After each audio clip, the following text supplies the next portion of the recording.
Hello there. Hey, what's going on, everybody? Welcome back. Another episode of Live at the Cantina. For those of you who don't know, my name's Kevin. I'm Noah. And we are two lifelong best friends who like Star Wars a little bit more than we probably should. Yeah. I think that's a good way to put it. Yeah. We kind of grew up on Star Wars together, and this is our way of expressing that love and that passion with other like-minded Star Wars fans. Mm-hmm. So if you're here, thanks for finding your way to the podcast. Thanks for coming. We have an Take a seat. Take a seat. Get some popcorn. Take a seat. Enjoy get the comfortable. It's gonna be quite an episode. Yeah. Good. A lot of good Mando talk for this one, and then we want to touch up on some other things as well. Yep. So if you're here, thank you. And then first thing I want to start out with is for those of you, I'm sure most of you probably know. At the end of every year, Spotify does this thing called Spotify Wrapped, where it basically kind of just it sums up your year with music and podcasts and everything, and kind of tracks your data and then tells you like what you listen to most and your top artists and genres and everything like that.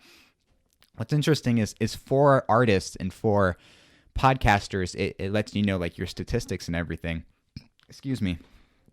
And so we got our data back for our podcast in Spotify Wrapped, and we had 11 episodes come out this year, and it was like a total of 895 minutes of content, which is pretty good. That's a lot of minutes of Star Wars content. And we had like 58 unique listeners, a crazy number of streams. And it was just so cool to see that we're kind of reaching an audience and that people actually care to hear what we have to say about Star Wars. Yeah. So thank you guys for listening. Really, it means the world to us. Yeah. We're just two nerds who started this podcast because we just love Star Wars and we just wanted to talk about it. Yeah. Never really expected for it to go anywhere.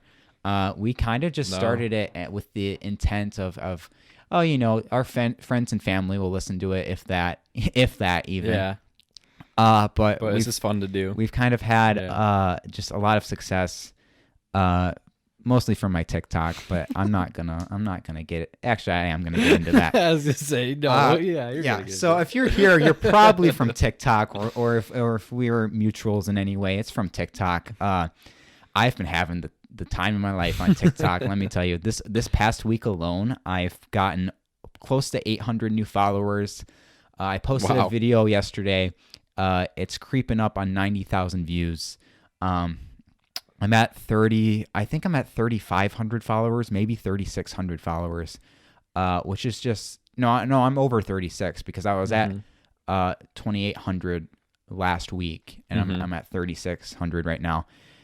It's so humbling and just it's crazy to think that many people care enough or somewhat enjoy the content I make, because I just make these dumb Star Wars TikToks just for fun, and it is just the craziest thing to me that people actually enjoy them. So I'm very thankful for that, and then I'm very grateful of that platform that I have and everything. And I've met some incredible, amazing people from TikTok. It's by far been the best part of the app. My experience on the app is the people I've met, because that the Star Wars community is a nasty place.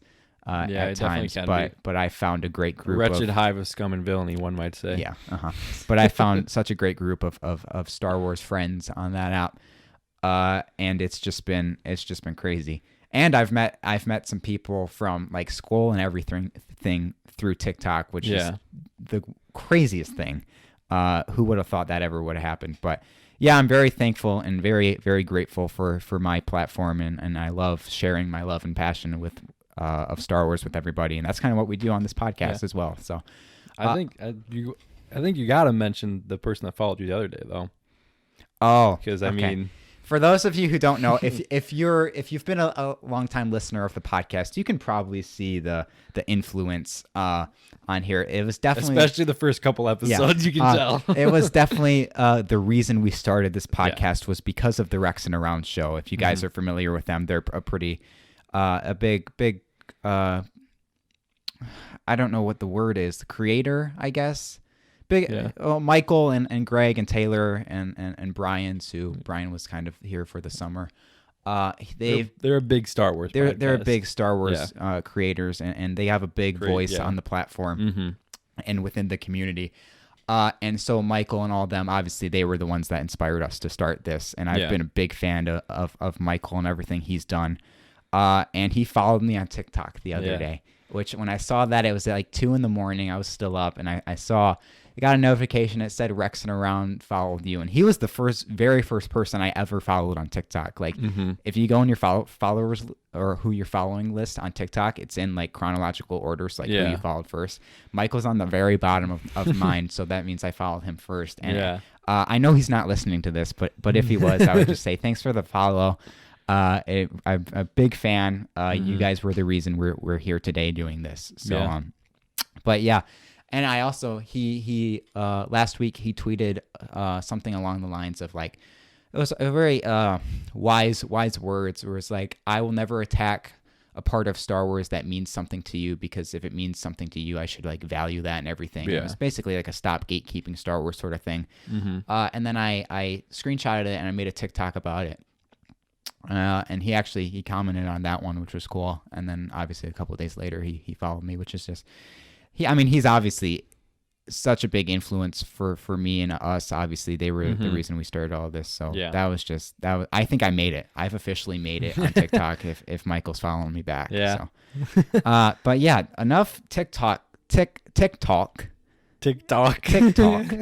Let's get into the Star Wars business. Yeah. So as you guys know, if you've listened to the podcast, we're obviously big collectors. You with your Han Solo collection, me with the Black Series, and every other piece of Star Wars merchandise I can get my hands on. And so as of last week, I got Walmart. Oh my gosh, let me just talk about Walmart for a second. So funny story, the very first Black Series figures I ever bought for myself were the Walmart exclusive Clone Wars Ahsoka from season 7 and the 332nd Clone Trooper. And we've talked about that experience on the podcast before, so I won't get into it, but that was frustrating in and of itself. So these figures were supposed to come out October, right? The fall of 2020. So before the release date online, before they were supposed to start shipping them out online, people were finding them in stores, and Walmarts were packing these figures on the shelves, but they weren't fulfilling the online pre-orders. They were putting all the figures in the stores and not sending them out to people that pre-ordered. So that caused delays, and my figures got delayed like 2 months, and it was just frustrating seeing everybody get these figures, and the people that were literally the first ones to pre-order them couldn't get them because they were just kept getting delayed. So I was very frustrated with Walmart, and I was starting to see some people's orders get canceled. I'm like, if they cancel mine, I'm going to be very upset. Luckily, they came through. So when I initially pre-ordered them, I got the one Ahsoka and one Ahsoka clone, the 332nd clone. But while my orders were delayed, I actually ended up getting another 332nd clone from a guy on Facebook. Because I figured, okay, worst case scenario, they cancel both my orders and I still end up with one Ahsoka clone. But best case scenario, I end up with 2 Ahsoka clones and Ahsoka. We got the best case scenario. So now on the prequel shelf of my Black Series collection, dead center, I got Captain Rex holding up his 2 blasters, and then but on both of his sides, I have Ahsoka and Anakin, Archive Anakin from Episode 3, and then on their sides, I have the 2 332nd Clone Troopers, and they're in a flying V formation. If you've ever seen the Mighty Ducks, and that's by far my favorite part of my shelf. It looks so cool. It is really cool. I just like to stare at it and look at it. But yeah, it's incredible.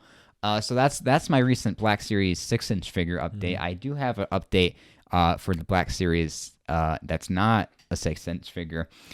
So I was browsing around on Facebook the other day, like I do, and I see a guy selling a certain Black Series helmet.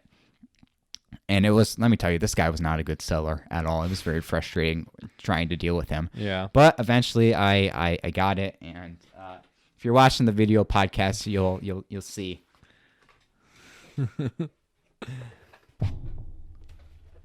How cool is this, dude? How cool is this? So for audio listeners, I got the Black Series Kylo Ren Helmet. And this thing is just so cool. Yeah, it's really cool. I have a couple issues with it because it's a 2-piece helmet, so you can see the seam that runs through it. It's not a big deal, but it's a little bothering. And this weird square piece on the helmet is where the battery packs for the voice changers go. Oh, okay. But the voice changer on this thing is horrible. Like, this is what it sounds like. Yeah, that's really bad. How old you've become. You know what I've come for. And now you're going to give it to the First Order. Like, That's it's not good. no, that It's is not not good. But I didn't buy it for the voice changer. I Right, bought it because yeah. it's a Kylo Ren helmet. I've been after this thing for a while. It goes for like $400 on eBay because they don't make them anymore. Oh my gosh. I got it for much less than that. Yeah. which is because I would not pay that much for this. But yeah, it's really cool. I really want to get the Boba Fett Black Series helmet. Yeah, that'd be cool. 'Cause that one just recently came out, but it's kind of hard to find right now. But yeah, this thing's really cool. Bad thing about it is he dropped it at some point, so it's got some scratches on it. But I just bought some chrome paint that I'm gonna try and fill in those scratches with. Kinda. And who knows? This might be the start to a Kylo cosplay at some point down the road. Yeah. because I always kind of wanted to do that. You have a helmet now. You got a saber. Like, That's the cheap $30 Disney saber. I'm yeah, hoping, but I mean, it's still a Kylo Ren. saber, though. Disney, because of COVID, they've been putting the legacy sabers that they sell in Galaxy's Edge online, like the character ones. Yeah. And they just put the reforged Skywalker one up, so the one with the leather band around it. Yeah. I was tempted to get that one, but I'm holding out and seeing if they put the Kylo one up, because if they do, I really want that one. So I'm kind of holding out for that. Yeah. And if I get that, well, then there's a high quality Kylo saber. It's just got to get the rest of the ensemble. Yeah. From that part. But especially being on TikTok, like, there's a whole community of cosplay. Oh, no, Star Wars yeah, cosplay yeah. on TikTok, and I talk about it with people in my lives all the time and stuff. And yeah. So who knows? We'll see. Yeah. Would be cool. I've actually gotten some stuff from my collection recently. Really, do tell. Yeah. So I found the Han Solo Endor Black Series. Oh, you did. Yeah, Yes, you I sent did. a picture of that to you Where'd you find that one at? at Target. There was literally one of each: Han, Leia, and Luke. Did they have any other ones there? No, No. that was it. And well, I mean, they had like Cara, Like Dune, from the credit collection? and like but no, that was it. That's all I had for that, which I was super hyped about because I wanted to get you that one for your birthday, but I Yeah. couldn't find it. No, yeah, I'm so glad I found that. And then I also found this thing on Amazon, and it's this. It says it's a Black Series. I've never seen it before, but it's like a Han. It's some like 40th anniversary thing. I think 40th anniversary. I don't know. It's this Han on this like stand, and he's like posing, and it was like $15. It's like, oh, one left in stock. I'm like, okay, I'm gonna Is it count a that. 6-inch scale, or is it 3 I and don't 3/4? know. Because Because it it's said all it was Black posed Series? in. It 'Cause said it was Black Series does make like those statue things. Like, they have a Kylo and a Rey one. And I think they have a Jyn Erso one. It's like a statue. Yeah. Huh, that's interesting. He's on like a little pedestal thing, and he's like all posed and stuff. I've never seen that. Yeah, no, I've never seen it before, and I was like, oh wow, it's only like $15. Okay, yeah, I'm getting that. Yeah. So that was pretty cool. I haven't. You have to show me when you get it. Yeah, it's still. I think it got shipped, but I haven't got it yet. I also just got the Black Series, the regular Mandalorian, like the first release with his Durasteel armor instead of the Beskar. That's a really cool figure. I don't have it on my shelf because I have it in my room on my desk, so I can look at it when I'm doing homework and stuff. Because that's a really nice figure. But yeah, you'll have to show me that Han.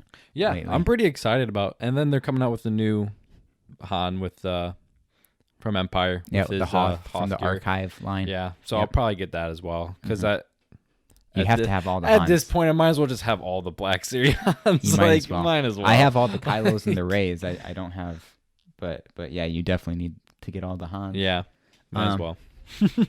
So I'm trying to think any other. Oh, and I was like looking at Amazon at some of the because when I found that Han that I'd bought, I like looked at the other Black Series Hans, and some of them are like expensive now. Like the Han from New Hope, where he has the Stormtrooper belt still on, that one's up there like $80. Yeah, that was part of the orange line, I believe, which was the first wave of the Black Series figures.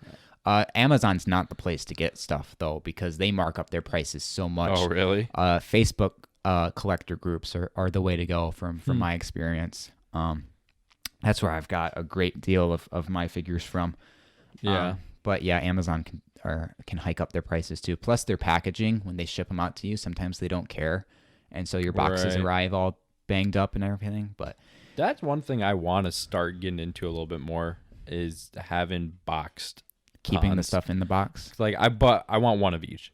I want Yeah. one unboxed and then one. That's in the what I box. got with the carbonized boba. I bought Yeah. 2 of them so I could take one out and keep one in. I also have 2 of the Force Awakens Kylos, one out of the box, one in the box. Yeah. Because I don't have any Han Solos in a box. Well, I mean, I technically do, but I've taken it out of the box, and it's not like it's like an older box. It's one you can take. And then I have a very small collection of the vintage collection figures, which are the ones, the smaller ones, the 3 3/4 inch scale figures that come on the card backs, and I keep them on the card back, and I have those hanging up on my wall just because those are kind of a cool display piece. And then I have the entire wave of the Star Wars Resistance figures from Five Below that I kept in the packaging and I have hanging up on my wall. But yeah, it's definitely nice to have a mix of opened and unopened, because obviously with the shelf you can pose them all together and everything and put them in different poses, but just having stuff in the box, in the cool packaging, too. it's just nice to look at. Yeah, because I mean that Endor Han one, like I almost didn't want to take it out of the box because I really liked the box. And I was like, wow, this is really cool. Yeah, I don't want to take it out. So I think that wraps up the collecting update. Oh, I also got a those what I'm like, that Death Star lamp you gave me, those 3D projection LED lamps where like you put like the thing in an LED base and then it lights up and it looks like it's 3D. I got a Boba Fett one. Oh. And that is, I'll show you after this, but it's really cool. Yeah, that sounds cool. Boba Fett, man. Boba Fett. We'll get into that in a little bit. So I do believe that wraps up the collecting talk. I can't think of anything. I officially don't have any more Black Series figures on pre-order or in the mail, which that's the first time that's been like that since the beginning of summer. So I'm trying to think. I think we're chilling with the collectibles for now. Yeah. It's good. I need to stop spending money. But Okay, so with that being said, let's move on to the next topic of discussion. We talked about TikTok earlier. Yeah. I posted a video yesterday that's creeping up on 90,000 views right now. And there's a trend on TikTok going around where, from iCarly where it goes, "What's Gibby thinking about?" So it plays that audio and then it goes into Careless Whisper and people like make a montage of a character that they like simp over and stuff. But there's a different version where it goes, "What's Gibby thinking about?" And then it plays the sad music from Up, like the sad, it's sad music. So I made one, and what you do is you film yourself at first. And then and then you write on the screen, so it says, "What's Kevin thinking about?" And then it cuts in with the sad music. And I made a Snap Wexley montage because I made a sad Snap Wexley montage with the sad music playing behind it. Because let's be honest, I'm always thinking about Snap Wexley, and I think it's my personal responsibility. Like, I'm not even kidding when I say this. I think it's my personal duty on TikTok to be the voice of getting appreciation and awareness for Snap Wexley because he is such an underrated character, and obviously he's just a side character in the movies and everything. But if you read the Aftermath books, the trilogy, because he's a main character in that, you learn about what his life was like when he was a kid and everything, and I'll get into that in a little bit. But I feel like it's my personal responsibility on TikTok to bring appreciation and to bring awareness to Snap Wexley because he deserves better, and not enough people talk about it. So I made that video. I was expecting. Usually, I'm happy if a video. I'm surprised and I'm happy if a video gets 10,000 views. That way, it says K. It's like on the bottom where. Yeah. But so I posted it. It got 5,000 views in like 2 hours. I'm like, okay, it's probably gonna slow down. And then just from there, the views were just coming and coming, and I'd literally just keep refreshing my notifications page, and likes would just keep coming in and coming in. And the views, it's almost at 90,000 right now, I think. But so obviously I'm a big advocate for Snap Wexley, and he needs more attention. But I was thinking about it because this newfound obsession of Snap Wexley for me didn't really start until probably earlier this summer. Because, before that, I never talked about Snap Wexley. I never cared about him. Yeah. But then I read the first Aftermath book, and then I learned what his life was like as a child. And I just finished the second one today, actually. I got the third book coming in. Should be here tomorrow. And then I read the second Aftermath book and obviously everything. And then I learned more about his character. And then because I didn't really have a reason why I like Snap Wexley so much. I guess I just kind of did. Like, I thought he was cool and everything. And I thought he was underappreciated. It was kind of irrational. I didn't really have a reason why I liked him so much. But literally yesterday, it clicked in my brain why I'm such a big Snap Wexley fan. I don't relate to any other Star Wars character more than I relate to Snap Wexley. Here's why.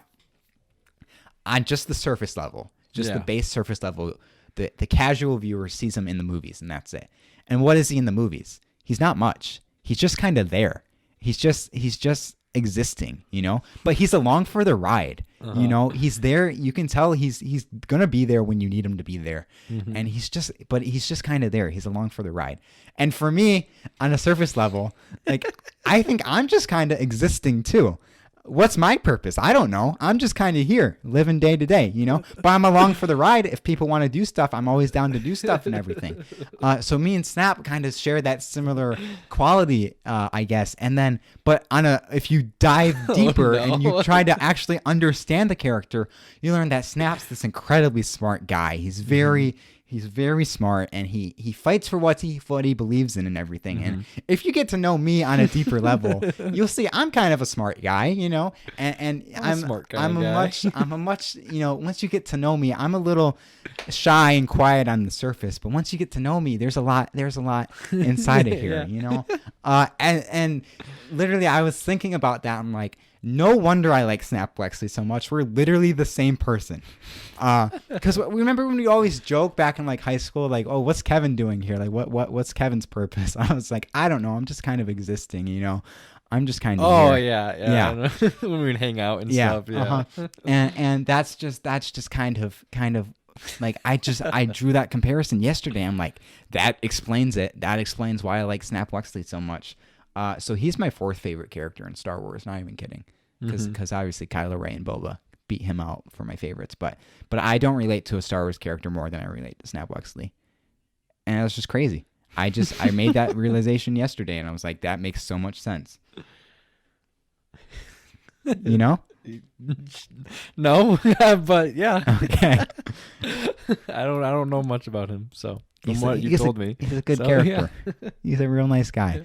And his death, dude, I will never forgive J.J. Abrams for killing him off. Dude, literally, most people won't forgive J.J. for a lot of things he did. Yeah, I know. And that's rightfully deserved. I loved what he did with the Force Awakens, but he shattered my heart with The Rise of Skywalker. Between Snap and Ben Solo, man, and jeez. But so yeah, I made that video about his death, and a lot of people feel the same way about how they feel about Snap. And I'm like, I did my job. It was my job on this app to bring awareness and appreciation to Snap Wexley, and damn it, I did. So that's a good feeling, and I'm trying to get appreciation for a character that doesn't get a lot of appreciation, and that definitely deserves it. But he deserved better, man. Like, literally, if he would have survived a little bit longer, the fleet would have showed up and he would have been saved. Well, they got to kill off someone in that dramatic that's what I'm saying. scene I'm to like, make it dramatic. I'm saying they killed him off to show the direness of the situation and to show how the resistance was literally at its lowest point in that moment right before the fleet showed up. But did it have to be Snap? Well, you killed off. No. Listen, they killed off Nien Nub right in that scene. They gave him a half a second scene of him dying. Make him the one that dies in that moment. I know he was on the Tantive 4 and that was a bigger ship and everything, but make him the one that dies in the moment. Because first of all, that's an original trilogy character. That's a character people care about. Make, which I'm not implying that people don't care about Snap, because I do, and I'm sure others do. But give Nien Nub a cinematic death and to show the direness of the situation instead of Snap Wexley. It would have resonated more with people. Yeah. But they did. They killed off Snap. JJ killed off Snap, and I'm mad about it. And Snap Wexley definitely deserved better. Man, he died a hero. He laid down his life fighting for what he believed in. But that doesn't make it hurt any less. It shattered my heart. And I was rewatching The Rise of Skywalker the other night. And I paused the movie right before he died, and then I made a TikTok for friends only, and I'm like, well, this is actually where the movie ends. There's not a there's not a specific Resistance pilot that dies right after this, because that doesn't happen. This is actually where the movie ends. This is the last frame of the movie. So I guess it's my headcanon that he doesn't die, or anything past that point doesn't happen. So technically Ben Solo's still alive in my headcanon. No, I'm kidding. I know how to accept canon facts. Whoa. I do. A little shade there. I do, because a lot of people on this app don't. No. Not this app. This community. On TikTok. In this community. On TikTok. A lot of people don't know how to accept simple canon facts, and I do. But yeah, Snap Wexley deserved better. I actually started my own hashtag on TikTok. Hashtag Snap deserved better. Mm-hmm. It's creeping up on 200,000 views total. Thanks to me. Also, I basically own the Snap Wexley hashtag on TikTok. There's a couple other people that make videos with that tag, but it's mostly me, which is, I just think it's funny. So I think that wraps up my whole Snap Wexley spiel I wanted to talk about. But I just for our Mandalorian episode, we haven't talked anything Mandalorian yet. I didn't think this was gonna be a I didn't think strictly so Mandalorian either. episode. Oh, okay, yeah. This is a Star Wars variety podcast. Yeah. We talk about what we want to talk about. No, yeah. And I wanted to talk about Snap Wexley. But I definitely recommend the Aftermath trilogy. I just finished the second book, and it's pretty good. Mm-hmm. Especially you would like it because the second book has Han Solo in it, like a lot. And Chewie and kind of what they were up to after Return of the Jedi. Yeah. But anyway, Mandalorian.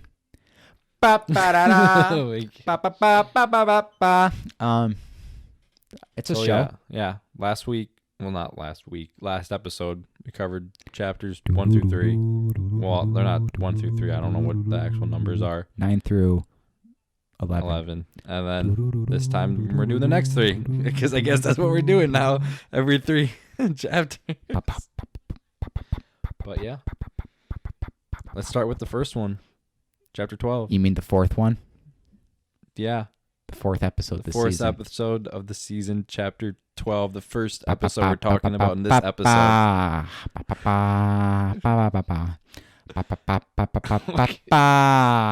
Well, you know, anyways. Yep. Sorry, I have to. If we're talking about the Mandalorian, I have to. I guess he has so to. chapter 12? Yeah, chapter 12. I really enjoyed that episode. Last week we kind of did when we talked about, not last week, but the last podcast episode we did when we talked about the Mandalorian, we kind of just did a summary of the episodes, and we're not going to do that this time around. Because if you're listening to this, first of all, spoiler alert, we're going to spoil the Mandalorian. Second of all, I'm sure you guys have all seen the episode. We don't need. We were joking around earlier before we started the podcast. It's like, we're not IMDb, we're LATC. Yeah. So we're not going to be. Yeah, this isn't we're like gonna change it up a little bit. This isn't how we Spark normally Notes do it. for the Mandalorian. We're just going to talk about the episode and stuff. Yeah. What we liked, disliked. Really liked this episode. I did too. It's not my favorite of the season, but it's a good episode, though. I thoroughly enjoyed it. Yeah. So obviously they go back to Navarro, and one thing I want to talk about is... You get to see my bae. Yeah. Noah's a Cara Dune simp.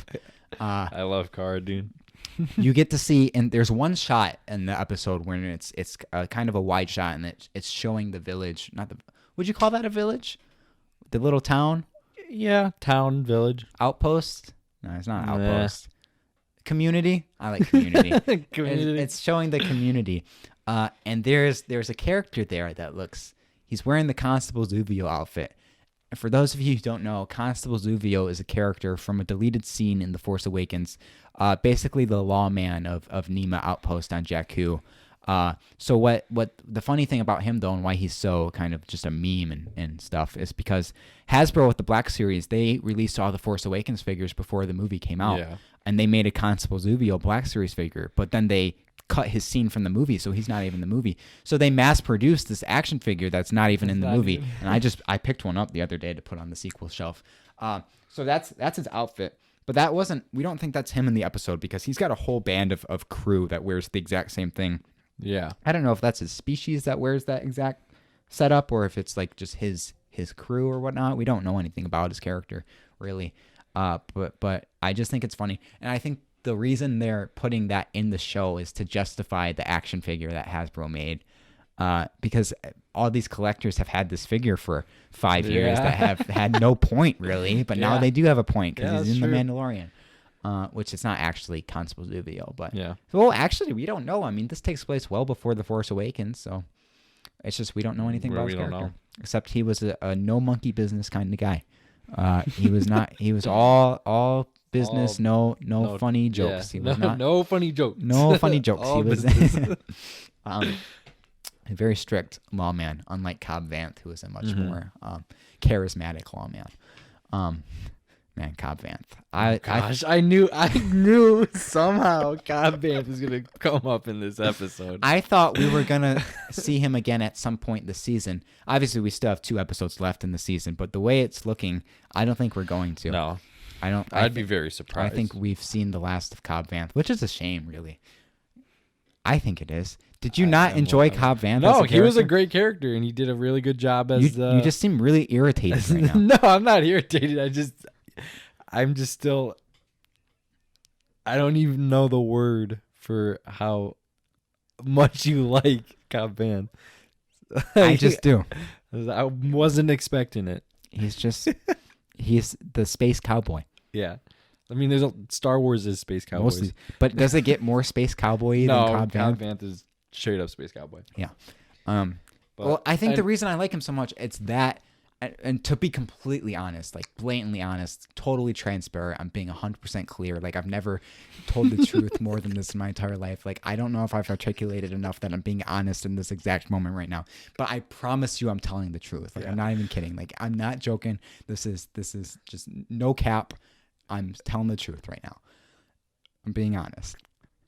The reason I think I like Cobb Vanth so much, or one of the main reasons, it's just because of Boba's armor. Okay. Just straight up, I'm being honest. I think you get the point. Yeah. Just seeing Boba's armor on screen again was really cool. But it's not just that. It's Cobb Vanth. He's got good hair. He does have good hair.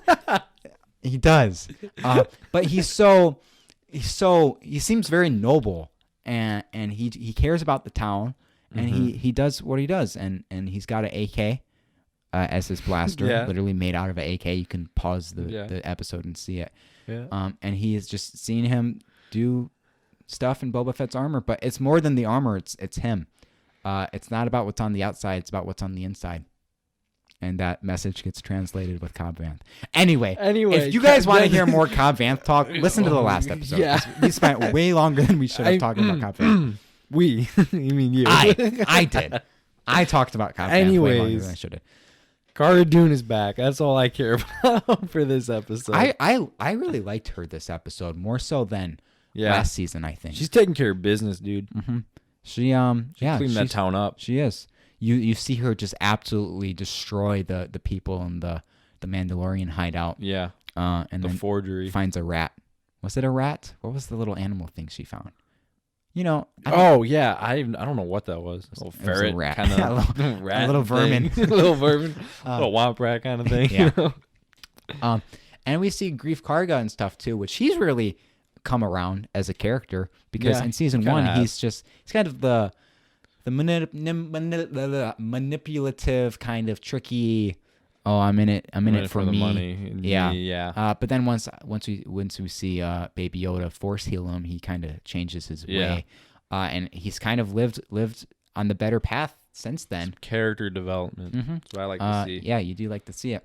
And then we get Mithril back, which is the blue fish guy. Oh yeah, I was not expecting that. I was. You want to know why? Why? Because he was in the trailer. Oh, but you didn't watch the trailer. I'm glad I didn't watch the trailer. Yeah. But I love when Mando walks in and he inks or he expels gas from his neck. He let's whatever loose whatever with the that gas. is. Which actually they talk about that in that first episode. It was like, have you ever seen he mentions it like, have you ever seen my species do this? It's not a pretty sight or something.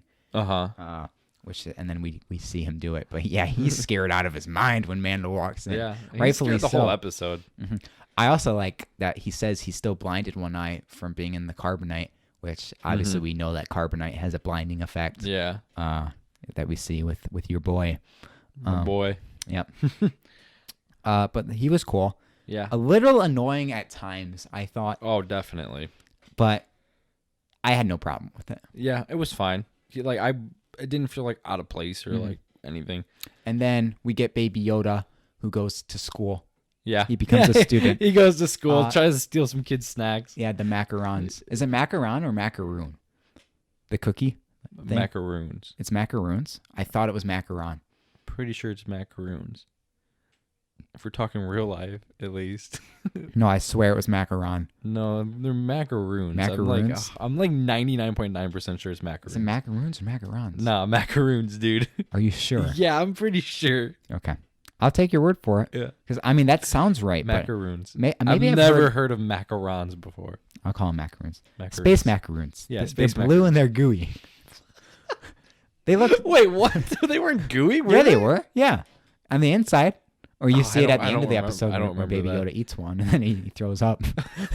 Oh, yeah. They're gooey. Anyway, also, another thing I liked about the school scene is you see a girl with Ray buns in that really? scene. Yeah, I didn't notice there's a that. girl that has the 3 buns on the back of her head, which kind of establishes that that's a That's Ray. Yeah, that's Ray's mom. It's confirmed. No, that's Ray herself, dude. Oh, Don't Yeah. you know Ray's actually like 30 years old in Yeah. Force Awakens? yeah. Actually, she was like She's like- 65, I thought. 65. Yeah. Yeah. That was dumb. I don't even know. Just ignore that happened. She's got Ray buns. Okay, that's it. That's all there is to talk about. So the school scene obviously had the protocol droid teaching the class, which was cool. Yeah. I actually liked that scene though, because it was kind of like I liked hearing that kind of like teaching of the galaxy. We've never seen a traditional school yeah. setting in Star Wars before. Well, we've actually, kind of yes. seen it in Mandalorian. Yeah. I mean, In the Clone Wars with the kid who's with spinning the- his pen. Did you notice that from that episode? There's a kid in the background doing pen flips between his fingers. It's the coolest thing I've ever seen. I don't know if I saw that. You have to rewatch it. Yeah. I wish I could do that. I can't. There was a girl in my communications class last year who would always spin her pen in her fingers. Yeah, I wish I could do that. And I was like, I can do it. I Like can't half, do that, but half that's of the them, coolest but thing. Yeah, That would keep me entertained for so long. Yeah, dude, that would get me through school so much better. But anyways, But did you notice the IG-11 statue in the center of the plaza? I don't think It's I did. It's in that shot where they walk into the school in the center of the plaza where obviously the whole fight happened last season. No, I think I did They see put that. an Yeah, IG-11 statue yeah. there. That's really cool. Yeah, I thought. like that. That's cool. And then well, Mando's there because he needs repairs to his ship. Yeah. Because that thing is a hunk of junk, and it's breaking down every episode. It seems like. Yeah. Yeah. So he's there for repairs, and then you see. I feel like it's almost a filler episode, kind of. I don't think so because of what they find in the lab. Oh yeah, right. Yeah, because they. But what do they find in the lab? Well, though? I'll talk about it. Do you Yeah. want me to talk about it? We're kind of working our way there. We got Yeah. a couple more things to talk about, and then we'll get there. I don't know what else to talk about besides that. But to be then honest. they go to that Imperial. Well, it's the 4 of them. It's Mando, Cara, Greef, and Mithril. There's a shot of them driving the speeder. That's the same shot of the speeder in A New Hope. Mm-hmm. Yeah. A little callback, except they're going the other way. They're going left instead of right. And then they find the Imperial base. Like a blow up. Thought it was abandoned, or there was like a skeleton crew working in it, but Yeah. there was not. There was actually quite a few Stormy boys there. Storm boys. So they're trying to blow the thing up, but what they find is kind of crazy. So Yeah, what they find is a dude with jeans and a green And a- shirt and a and wristwatch. a watch. that's my new favorite character in Star Wars. I don't know if it's true, but I heard they edited it out. They did. They did. I can confirm. I noticed Yeah. it when I was rewatching the episode. Okay. Because that's obviously super easy to mask out Yeah, and everything, yeah. but they shouldn't have. They should have left it in just because That's so funny. it was hilarious. It was so funny. Obviously, continuity and errors and stuff happen, and occasionally everything, and from time to time. yeah. With doesn't matter how big of a production you have, something can always happen like that. And it was just obviously there was the whole Starbucks cup with Game of Thrones and everything. Yeah. But it was just really funny. Gene's guy. Yeah. But he got taken out. So Yeah. rest in peace, Gene's guy. I'm assuming everyone that's listening probably knows what we're talking about, but it's just some guy in the background for like a split second. You just see you don't even see his face. You see like from here. It's like his shoulder down. like, down, and it's just a guy in the a crew green member. shirt. Yeah, He crew member. was just chilling in the wrong spot at the wrong time. But he definitely left his mark on Star Wars lore. Yeah, that's for he sure. did.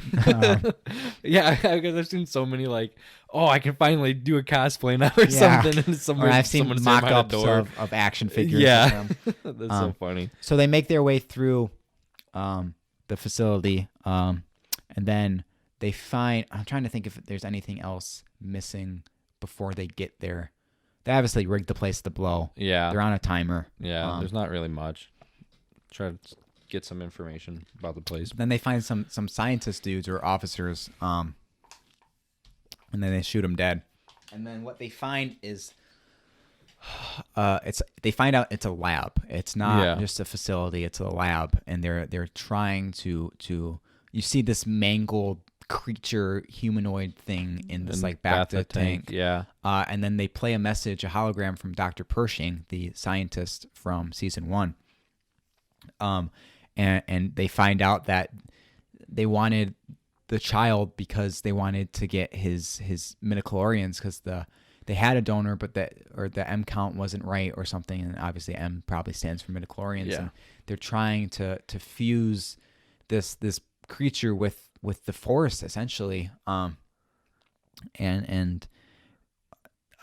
you find out that this message was recorded a couple days ago to send to Moff Gideon, which that makes Mando learn that Moff Gideon's still alive because he thought he was dead from the crash.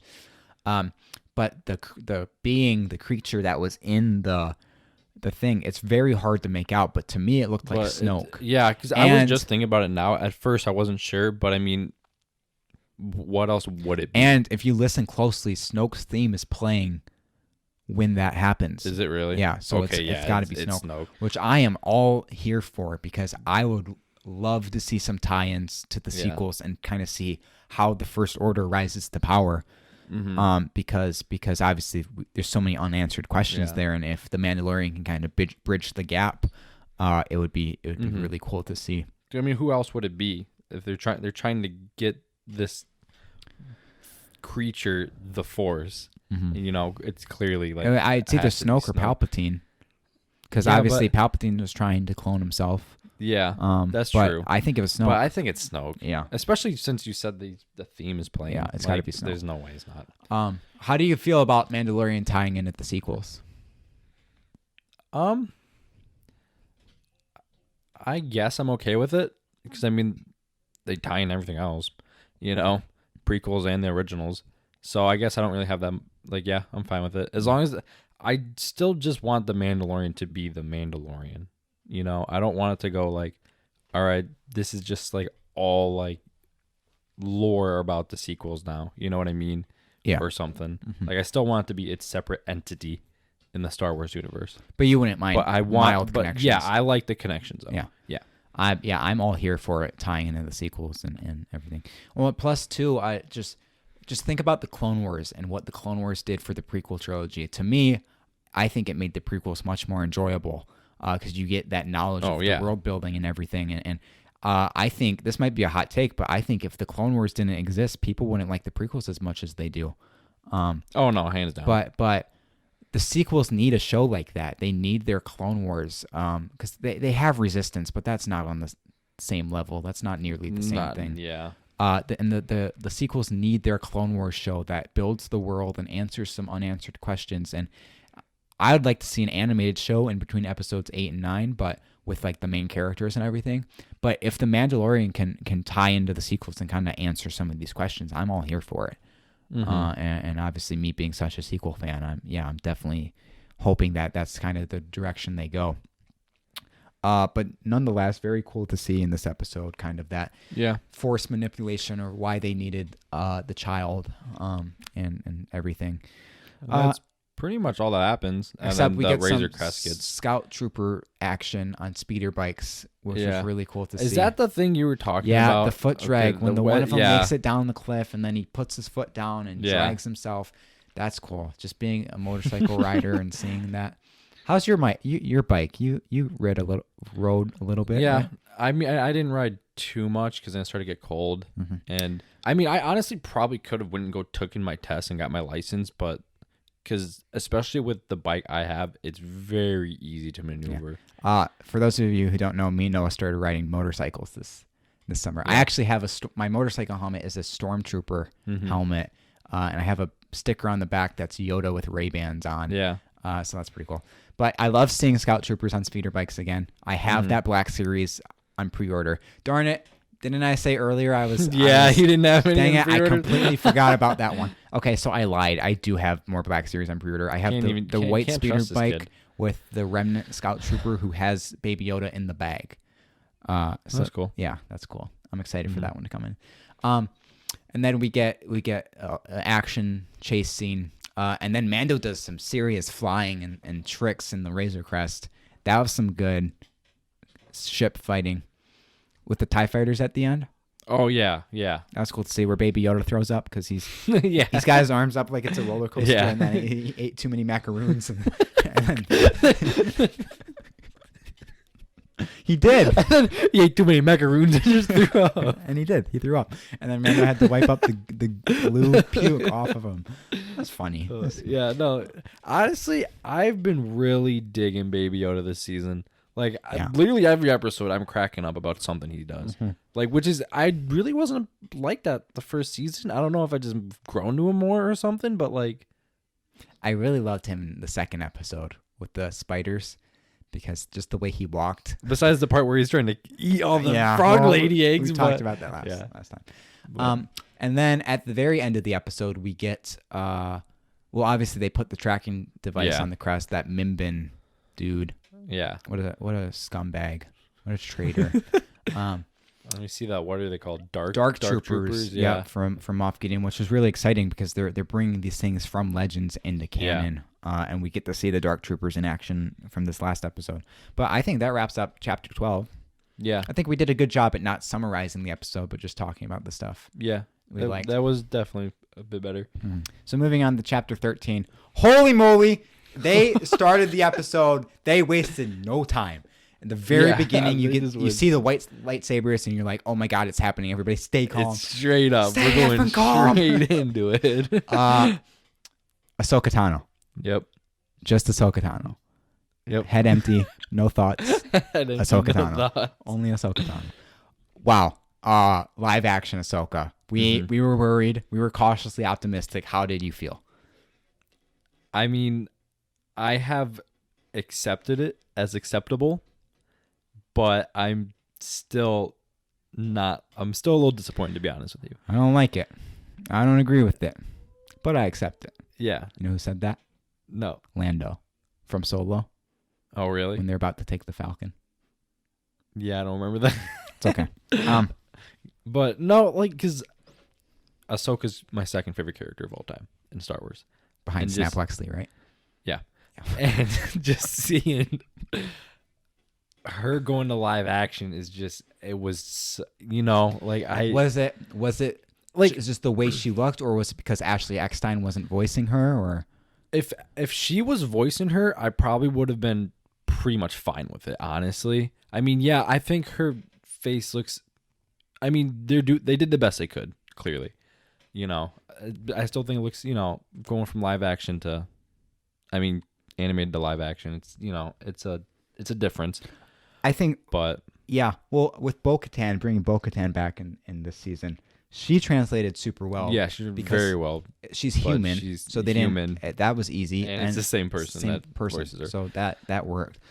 Just, I was fine with Ahsoka. I know. Literally, I feel like I am in such the minority because I've seen like everybody online just going crazy over Ahsoka. Yeah. And I'm like, yeah, she was okay. I love her, but it just didn't feel like Ahsoka to me. I'm fine with it. I think under the circumstances they did what they could. No, yeah. And I really liked her outfit.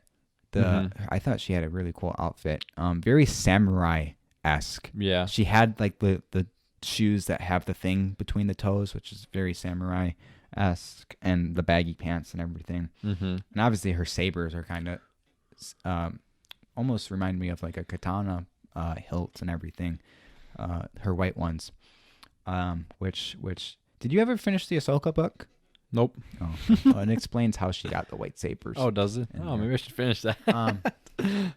But yeah, I don't. For live action Ahsoka, I thought it was fine.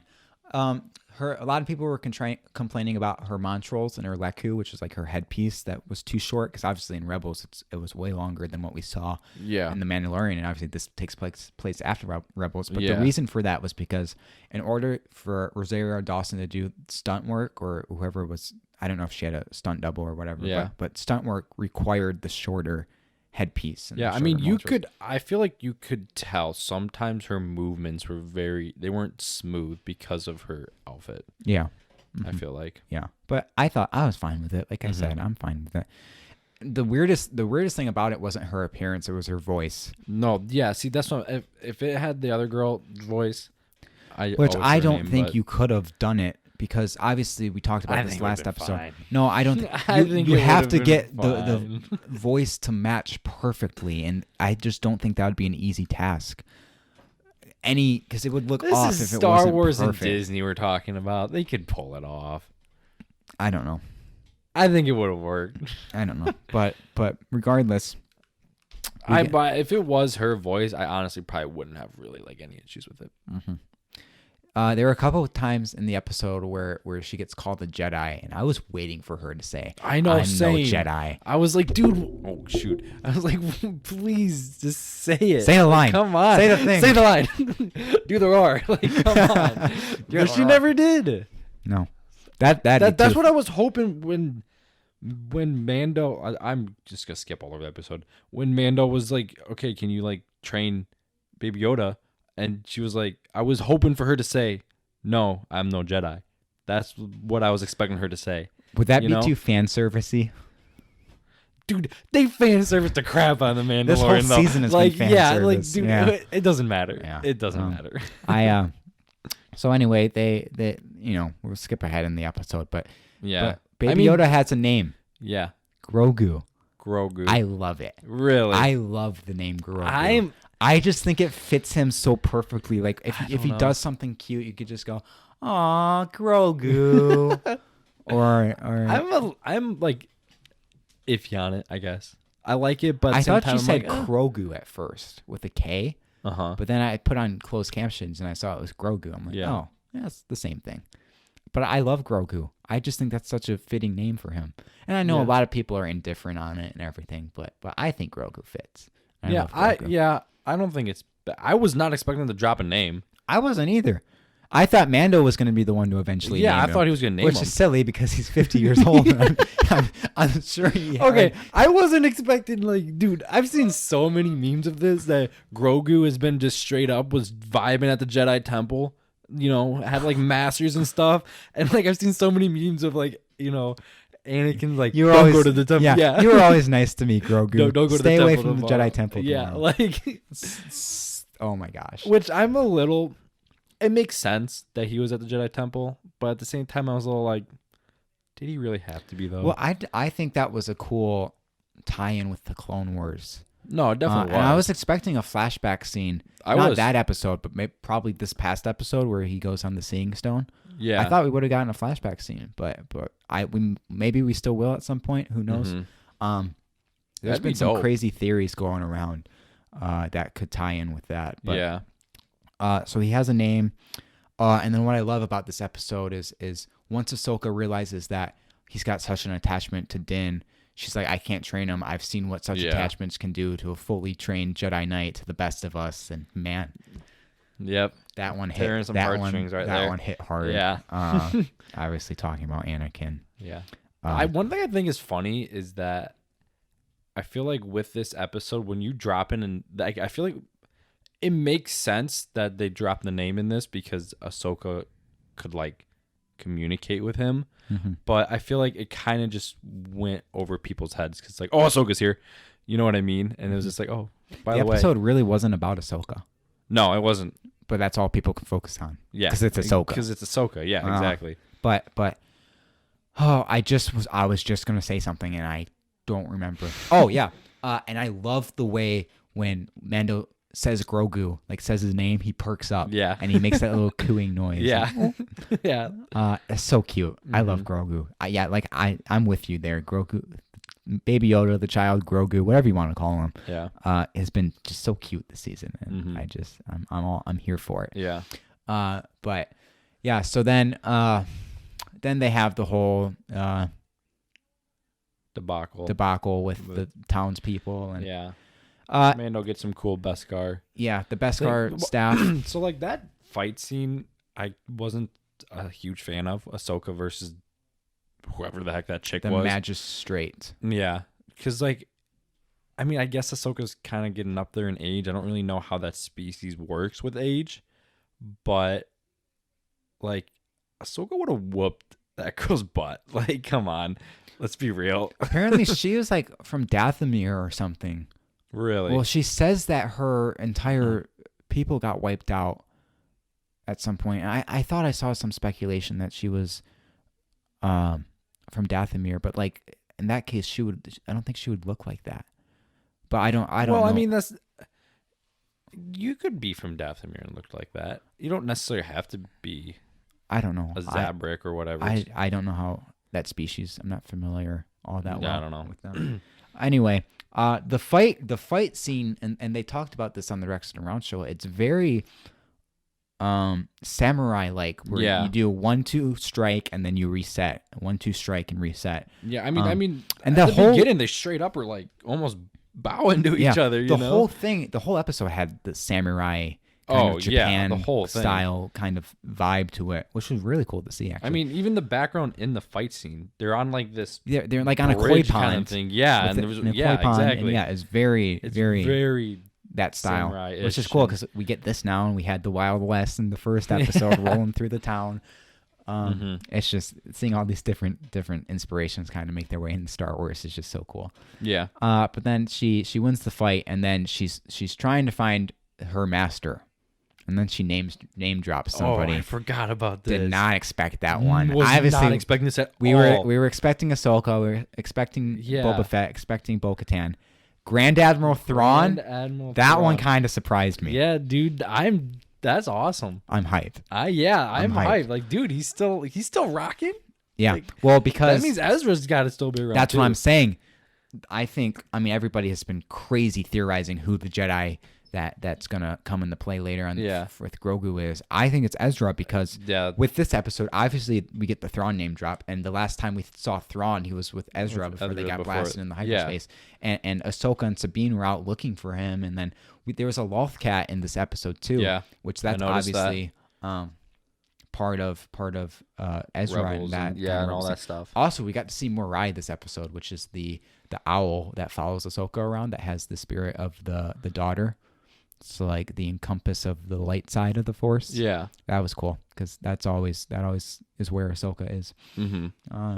Dave Filoni, he wrote and directed this episode, which we knew that if Ahsoka was going to come, it was going to be at the hands of Mr. Filoni. Like, I was disappointed at first that they were like, okay, Ahsoka's already in this episode. I wanted her to be, like we said previously in the last episode, I wanted her to be a final episode character drop. But how this season is going from here, I'm okay with it. Yeah, I would be completely fine if that's the last we see of Ahsoka. Yeah, I'd be too. I think we got it. She had her episode. That's cool. Let's move on. I love Ahsoka. Don't get me wrong, but she's doing her own thing. No, I agree. Like I've said so many times, I want the Mandalorian to be about the Mandalorian. I don't want them to bring in all these side characters or other characters, which they've done basically every episode this season. Yeah, and then it takes away from the Mandalorian. Yeah. So, but I think it's being done very well this season. So we get the Thrawn name drop. That's gonna be insane. Yeah. Don't know who's gonna play him if he does make an appearance. Hopefully that doesn't get released. Yeah. Like, Hopefully not. please don't. Could you imagine if we had no prior knowledge what was going to happen this season, and then we get this season would Bo-Katan, be crazy. Ahsoka, Boba Fett, all Grand Admiral Thrawn. Like, yeah. We're so many But things we are are, happening. but we already knew everything. So much and of it's, it, and it's like, it's ruining it. darn you, it's not Disney. ruining it, but it's making it much less exciting. Yeah. People would be losing their minds. Yeah. So I do believe that covers the Jedi. Yeah. The And then episode Mando title. gets that Beskar spear. He does get the Beskar spear. That's really about it, though. Yeah. And Ahsoka stays. And then Ahsoka sends him off to Tython. Yep. Which was a planet from Knights of the Old Republic, I think. So another instance of bringing canon in legends in the canon. Yeah, that's pretty cool. So we move on to chapter 14, 15, 13. No, 14. 14. Yeah, Chapter 14. The Siege? That's not what the episode was called. The Tragedy. The Tragedy, that's what it was. Which you see that title card flash and you go, You're oh like, no. oh no. Yeah, that's exactly what I did. no. I was like, oh no. So that was Yeah. which was funny too, because I figured when you open Disney Plus and you go to click on the episode, the thumbnail of the episode is Cara Dune. So when I saw that, I'm like, oh no, he's not going there straight away. He's gonna make another pit stop on Navarro because his ship's gonna break down again. I was wrong, thankfully. But so in the beginning, he's you see Din Djarin for the first time happy, and he laughs when yeah, because he's like talking to Grogu. And he like, calls him Grogu, and then he perks up, and then he giggles, he chuckles. And Yeah, that's the first little. and bit then of, he stops, and then he like goes away for saying like Grogu. He's like, what? Grogu. He's just like, And then Dank Ferrick when he does the Force thing, which that's a new Star Wars swear term that's been said 3 or 4 times this season already. Replacing Blast It, Carabas and Carabas, and Why was that? I never liked Rebel? that one. Yeah, I and never like, liked that one. Well, Rebels is definitely supposed to be more kid too. Why is that? Carabas. Like, I don't like it. Dank Ferrick, I'm down for it though. But so he's happy for the first time, and then his happiness gets taken away from him so quickly. Yeah, this episode, man, does a number on him. Yeah.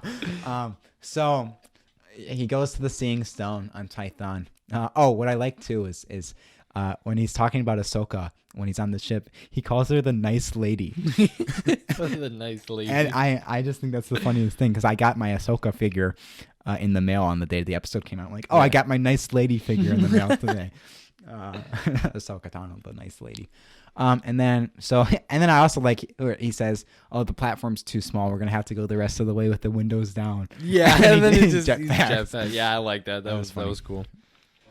So then he puts Grogu on the Seeing Stone and starts working his magic. Starts doing the Force thing. Yeah. And then out of nowhere. Yeah, I was not expecting that. Slave one. Dude, I was like, you should have seen my reaction. I'm sure you could picture what I was like. I mean, as soon as I saw that, I was like, no, I know actually, Kevin's going you crazy. want to know what? I knew it was going to come. You want to know why? Because in the preview for this episode, the first thing they showed, like previously on the Mandalorian, they show that person walking up to Fennec on Tatooine. And remember when we were at school that one day last year? Yeah. And you heard me going back and forth between the Mando episode and episode 5? Yeah. And I'm like, dude, it's making the same noise. That's Boba Fett. His boots are making the same noise. I told you. Yep. I told you. I was right. And so I knew after they showed that in the preview, I'm like, okay, Boba Fett's going to be in this I don't episode. know why I didn't think of that. I'm an idiot. I watched You the are. preview. Idiot. Like, clearly the preview is supposed to kind of tell you what's going to happen in the episode. That Idiot. went right over my head. So I was hyped. I knew it was happening. Yeah. But they literally just Slave One out of nowhere. Yeah. Just Seeing, straight up. dude, seeing that thing again and hearing the noise the engine makes.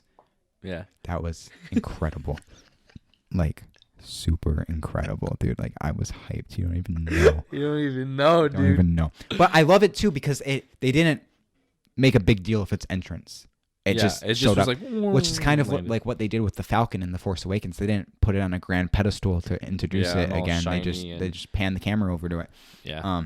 So Slave One's back, and then Boba walks out of it because Mando sees him with his vision or whatever. And he's in a hood. He's kind of looking like a Jedi with that hood. Yeah. But obviously we knew Boba Fett was we didn't actually.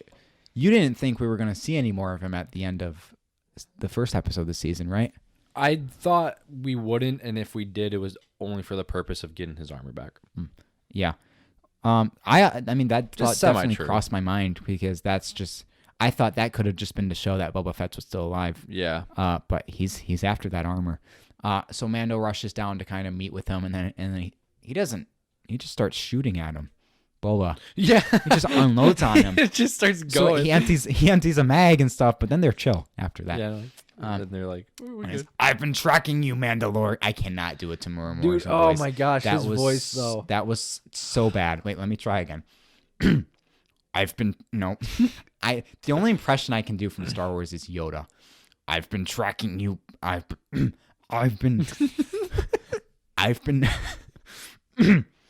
I've been tracking you, Mandalorian. That's horrible. Yeah, I'm not even gonna attempt it because I know. I can't do it. Anyway, something about Anyway, hearing his voice, though, like I was like, oh yeah, I love it. That's Boba and as Fett much right as there. I Some like good stuff the right there. originals, I loved how with the special edition of Empire they had him do Boba's voice. Yeah. Because for continuity and everything, we know he's a direct clone of Jango. Yeah. He's going to sound the same. But yeah, hearing that his voice again and it was Yeah, just so cool. that was nice. And then he's like, I've come for the armor, and then obviously, well, Mando knows people want his armor. He's had it. Yeah. People have been wanting it like this entire time.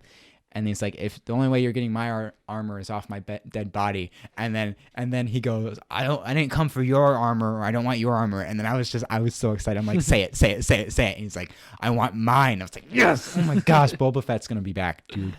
And then, so they have that exchange, Yeah. and then they get a little threatening at times. But then he's got Fennec Shand posted up on the ledge, ready to Put the snipe about a quick scope Grogu cross map. And- cross map 360 no scope. Yeah. But then,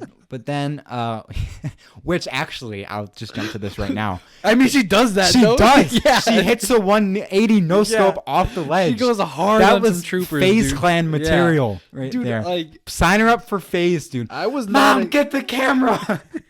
I was not expecting her to go so hard. She hit a trick shot, dude. She did. She hit a trick shot. Going crazy. That's stuff you expect from Phase, dude. Fennec Phase or Phase Fennec. That was sick. That was sick. Yeah. But then going back to the dialogue between the two, Boba's like that. Mando asks, "Are you a Jedi?" And then, or he asks something else, and then Boba goes, "I'm a simple man trying to make my way through the galaxy, like my father." Love that. I loved that so much. It's like, And also, you learn he's obviously very, very open about how that armor was his father's before his, and how it's rightfully his. But you see just how much he cares about Django. yeah. Even now, he still I cares love a that lot lore about we got about him. Django. And you find out that Django was a foundling. Yeah, and he was like in the Mandalorian Civil War. and stuff. It's like, which whoa, is really cool because okay, that makes that was sense. Legends, and they brought it back into canon. I really like that. Which they get back into that at the end of the episode with the chain code and the armor and everything. Yeah. But then then Fennec comes back down, and she shows how Boba Fett kind of found her for dead on Tatooine and saved her. She's got the robot belly. Yeah. Which is cool. Yeah. And but then they're like, I really liked her this episode. yeah. Because obviously the last time we saw her, she was like the bad guy, the villain. Yeah. Of the and now episode. But she's like good now. But that's just how bounty hunters are. They're exactly. they don't have an allegiance. allegiance. They just do what they think is what they should do. Yeah. Which you see that with Boba too. And I think my favorite thing about Boba this episode, besides him just absolutely kicking ass and seeing, goes which I'm not hard. gonna freak out about that right now. But you see how noble he is and how just he knows he's very honorable. And he kind of prides himself on his honor and everything, obviously with agreeing to honor the deal and everything through the end. Yeah.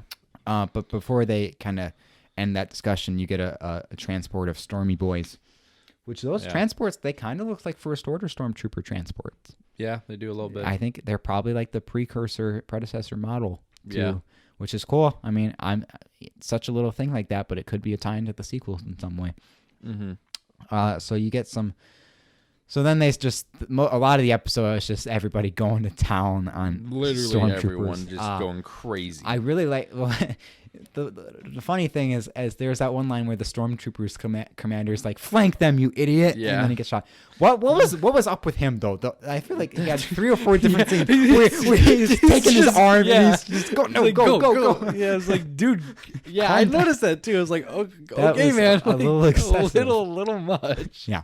Holy crap! Just a funny I also thing, though. thought like, dude, how many stormtroopers they got packing in those things? Dude, they kept coming. They didn't it's stop. like, what, dude? Like even just the first transport, that this wave come out, Yeah. and then you got like another wave hidden inside there still. And it's like, oh my gosh, They brought a okay. lot of people. It must have been a crammed clearly. ride. Yeah. And then you see the Mortar Trooper, which is the exact same thing as the Incinerator Trooper, but orange.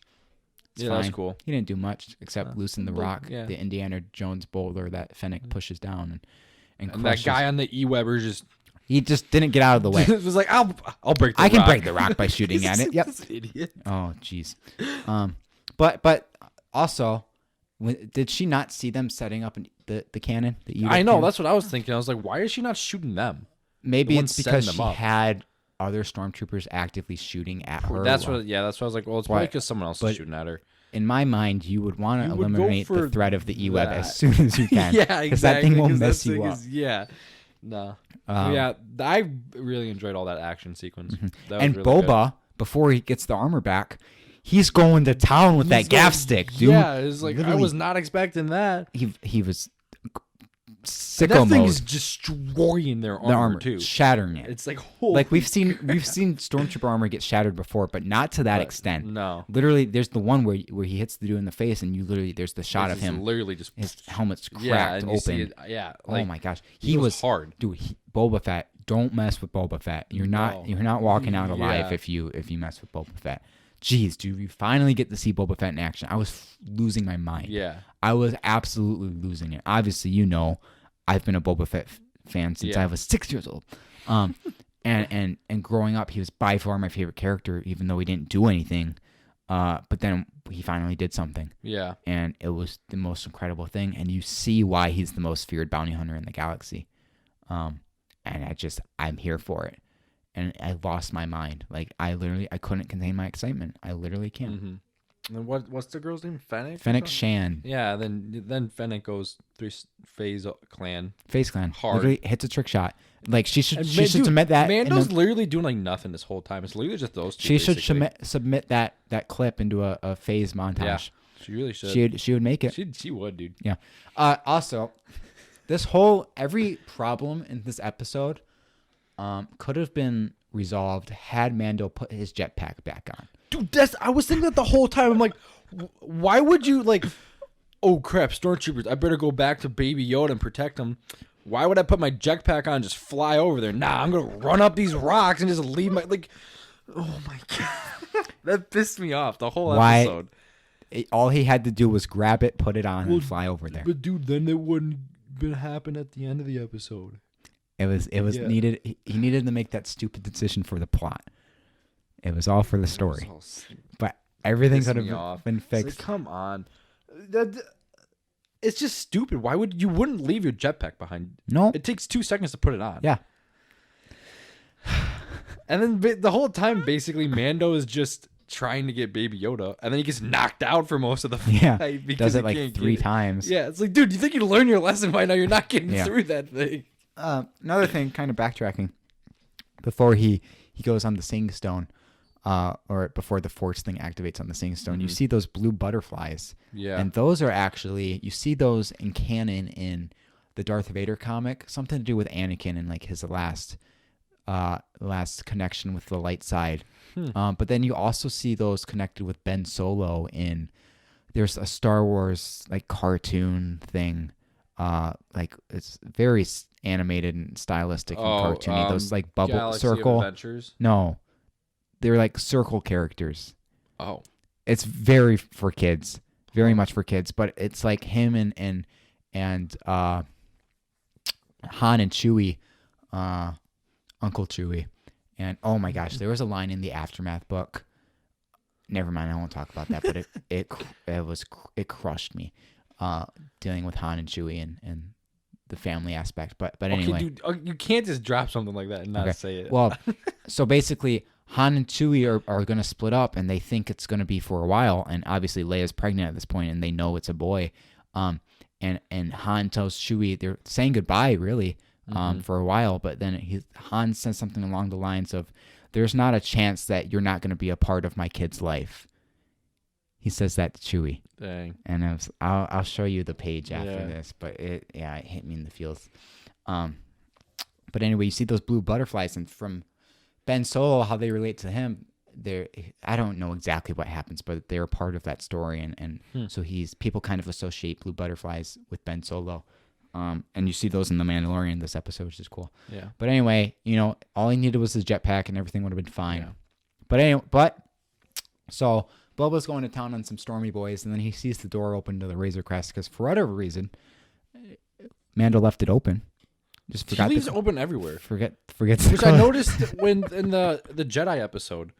It's like, dude, what? But that's the thing that a lot of people do in Star Wars. They're just like, yeah, I'm gonna land my ship and just leave it open. Like, he's got a lot of valuable stuff. Yeah, he does, dude. Like, okay, and he's just gonna leave the door wide open. Well, I mean, it was a good thing he left it open. Yeah, actually, very good. Yeah. So Boba gets his armor back, and Mando and Finnick are like on their last stand, basically, because they're getting surrounded, and they're like, we don't want you, we want the child, but then. When does Mando's that happen? taking a bunch of hits. He's getting shot a lot. He's literally the shield for her. Yeah. He's just standing right in front of her. Boom, boom, he boom, gets shot a lot in this show. Yeah, he does, dude. That Beskar is He something. relies on that Beskar so much. They slowed that shot down, so it's kind of in slow motion. He's just taking hits. Yeah. You would think there's a lot of space on his body that isn't covered in Beskar. But plot armor. Literally plot armor. Which is just funny. Yeah, I think. But then you see a thermal detonator come in, and you're like, "It's go time." Yeah. Here we go. My jaw on the floor.